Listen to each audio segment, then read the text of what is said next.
Yeah?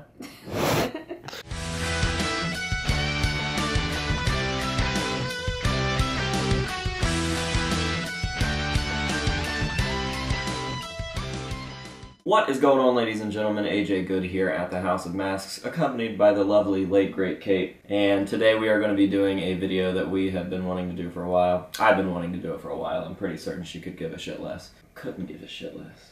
Could or couldn't? You couldn't. Did you originally say could? I said could the first time. Oh, you're dumb. Anyways, we've been wanting to make this video since the Buckethead show, but a lot of Slipknot stuff has happened and I needed to cover that, and then we just got hit with a bunch of bad luck this week, so I haven't been able to film. But we're finally doing it while it's still somewhat relevant, and yeah, we're just going to talk about our Buckethead concert experience, because it was the greatest Buckethead show that I've ever been to, and it was her first time. It was also my greatest. Yeah, I wanted to make a virginity joke there, but I couldn't think of one quick enough. Anyways, we're just going to run you guys through the show because there's like a lot of highlights, and we have some footage that we'll be throwing over to just kind of tell you guys what we experienced. So, we'll start out with The Wait. I'm sorry for the wait, I'm sorry for the wait. I've seen on a lot of like Buckethead forums and different pages and stuff, people talk about the Columbus show because there was a massive wait, and I feel like that comes with the territory of a Buckethead show. I'm sure that any Buckethead fans that have seen him had to wait a little bit for him to show up to the venue and get his thing on. So we waited from 4 o'clock until 8 when the doors opened, and then I think it was like 8:30 by the time they let us into the actual ballroom that he played in, and then we waited from 8:30 until a little bit after 10:30 for him to play, and a lot of people weren't happy about that. So there were a ton of stupid ass Southern Ohio people screaming profanities and wanting their money back and blah blah blah blah blah, and it just lasted way too long. But the one guy that screamed Freebird, and you actually enjoyed that. Yeah, as soon as we got in, someone yelled Freebird. There was nothing on the stage even, and I found that pretty funny. Freebird! Really? But the people saying that they wanted their money back because of the wait and stuff, realistically, nothing actually was wrong because the tickets just said doors at 8. There was no like opening bands or anything. It didn't say when Buckethead would be playing, so thankfully Buckethead wasn't at the venue when those people were still there screaming, and eventually those people left before he got there, and I think they got refunded for their tickets, and then the rest of the time was fine. Buckethead finally showed up. Like I said, it was a little after 10:30, and he immediately started fucking shredding. Probably the best performance I've ever seen him do, just in general. I mean, like, there's tons of YouTube videos of him playing really well, but to see him play that well in person was something else, so that was cool. The show was pretty much a basic Buckethead show until the toy exchange. That is where shit got real. And a lot of people, not a lot of people, there's only been one comment where I said in the last video that Buckethead kind of made the rest of the show about me. They called me a douchebag, but if you guys had been there, you'd totally fucking understand what I was saying, because is it douchebaggy of me to say that? I mean, if it didn't happen, then yes. But it's fucking true. It really did. I've never seen you happier, ever. It was fucking sick. So, toy time came. He started on our side. Once again, I brought the Texas Chainsaw Massacre Grandpa mask. I think it was made by a company called Night Stalker Studios, but I've never seen another one in my life. Can't find any photos of it on Google or any sort of reviews or anything on YouTube. And yeah, it was the only one I've ever seen. And I figured Buckethead, being a giant Texas Chainsaw Massacre fan, would appreciate that. So I took it, and we were like the 4th people over. No one else had a toy ready for him or anything, so I handed it to him, and he looked at it for a second, and then he looked at me, and then he looked at it for a second, and then he looked at me, and it was kind of like a, are you sure? Because this is pretty serious. And I just kind of shook my head, yeah, and he took it, and then I held out one of the Jimmy Theodo Museum of Random stickers that I had Jimmy design. It's like a mashup of the Air Jordan logo and Buckethead. And he's like palming the ball, but he also has a bucket on his head and Herbie in the other hand. And then there's a Colonel Sanders logo in the background. I don't know why I'm talking about this as if I'm not showing the image on the screen right now for everybody to see. These fucking birds are killing me, dude. See? Birds hate AJ Good. Anyways, professional YouTuber. Are you going to leave all this in there? Of course, yeah. So I gave him the stuff. He did look at it for a second, and then he put it in one hand and set his bag down and turned around and went to the amp. And that's when I knew shit was getting serious, because when Buckethead turns around and goes to his amp during the toy time thing, you know you're getting the special toy. And he got me this Godzilla toy. And I don't give a shit about Godzilla, but this came from Buckethead, and it was the special toy, so this is like the coolest thing I own. And I posted it online, and my buddy, the Mask Hunter, looked it up. He's like, that's a $30 toy, so Think about this. Buckethead is handing out toys. The special toy's $30, which means that the other ones are like $20, $15, $10 toys. I'm sure there's a couple $5 toys in there, whatever, but Buckethead just hands toys out to his fucking bands. It's fucking sick. So, I got the special toy. That was like the first highlight of the night. I was pretty fucking stoked about that. Well, in all of this chaos, if you will, he realized that he didn't give Kate a toy. So he stopped and looked at her and pulled something out of the bag and realized that that wasn't good enough. So he put it back in the bag, and then he pulled out another toy and realized that wasn't good enough. And he kind of put it in his armpit, and then he dug in the thing again, and finally pulled this thing out. You can hold it, because it's yours. And handed it to her, and was definitely satisfied. And these are like $10 toys by themselves. Not that the prices matter at all, it's just cool that he does that in general, but like, it's even more legit that he spends actual money on one thing to give out to one person, let alone like the whole front row of the show. So that was rad. What happened after Toy Time?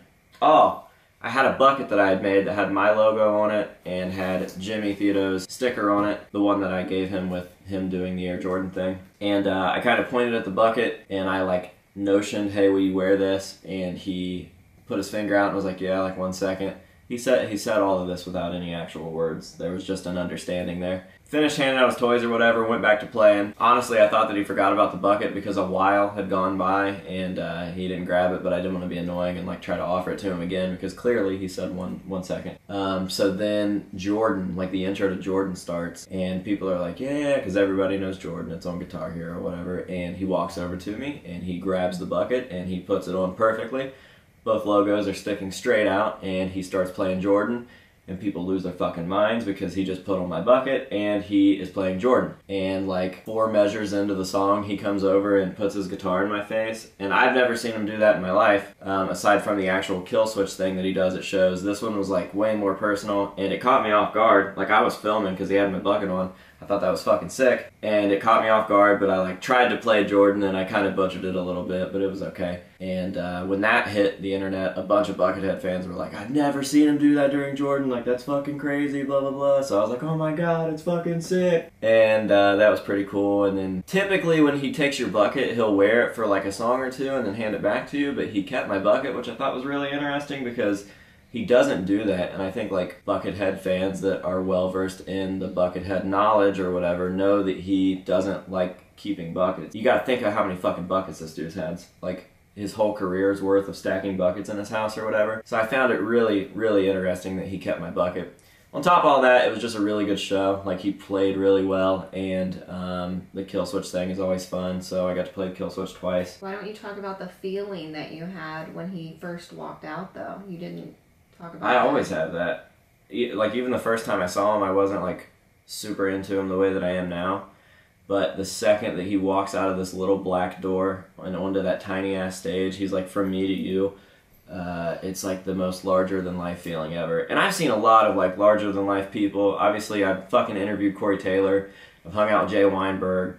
I've seen everybody from Slash to Marilyn Manson in concert. And it's still just this crazy, like, I don't fanboy. Even with Ghost, I was pretty fucking cool, just, like, chilling with the band, but Buckethead is something else. It's, like, a really strange, like, that's a god right there type feeling, so I always get that feeling whenever I see Buckethead live, and it's something that's definitely not replaceable. Like, I enjoy Slipknot and Gwar and Ghost and all these other bands that I've liked for a very long time, but very long time. Why'd I say it like that?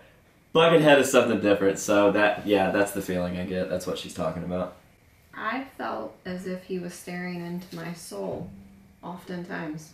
Yeah. And it was strange because I couldn't see his eyes. There's no better place to see him than where we saw him. Like, I know that it's like a little rinky-dink bar or whatever, but it's so, like, intimate and close and crazy. It was pretty fucking rad. I'm just really upset that we didn't see him multiple times. Yeah. I hope that he tours again. And that's the weird thing with Buckethead is, like, you never know if it's going to be his last tour or whatever because he just goes silent and he doesn't have, like, an internet presence, really. So you just got to wait and, like, hope. And he celebrated his 50th birthday on this tour, so he's getting up there in age. I don't know what that translates to in robot years, but you never know. Like, obviously, he did an interview not too long ago where he talked about his health declining and stuff. So hopefully he goes again. But then it's like this thing where it's like, what can top that show? I still want to go see him, but at the same time, like, I got the full-on Buckethead Experience. I forgot to talk about the grandpa. Once I gave him the mask and he did jowls. I'll have to like try to edit this back in, I guess. So I totally forgot to talk about the fact that during jowls he already had my grandpa mask from the toy exchange, and he grabbed Herbie out and immediately walked over to the grandpa mask and grabbed it too and had Herbie talking to the grandpa mask. He walked straight to me and only to me during that segment, and I got to record it super fucking up close, and it was just kind of like a yeah type thing. Like, it was fucking sick.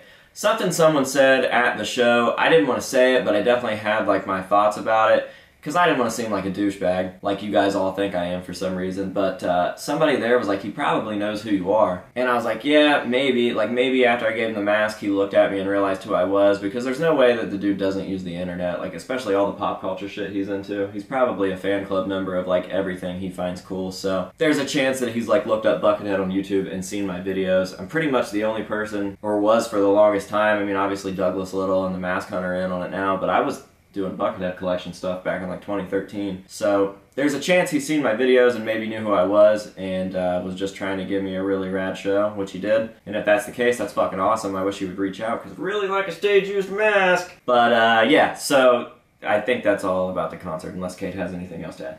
We should see who they think is gonna keep our bracelet on. Yeah, we both still have our bracelet from the Buckethead show, and we're just gonna wear them until they fall off. So place your votes down in the comments below who's going to wear theirs longer, me or Kate. I think that'll just about do it for this video. I hope that you guys enjoyed it. You probably didn't, but it's okay. Is it? I guess. Just don't make fun of me in the comments. Yeah, so until next time, we'll see you guys later. Okay, bye.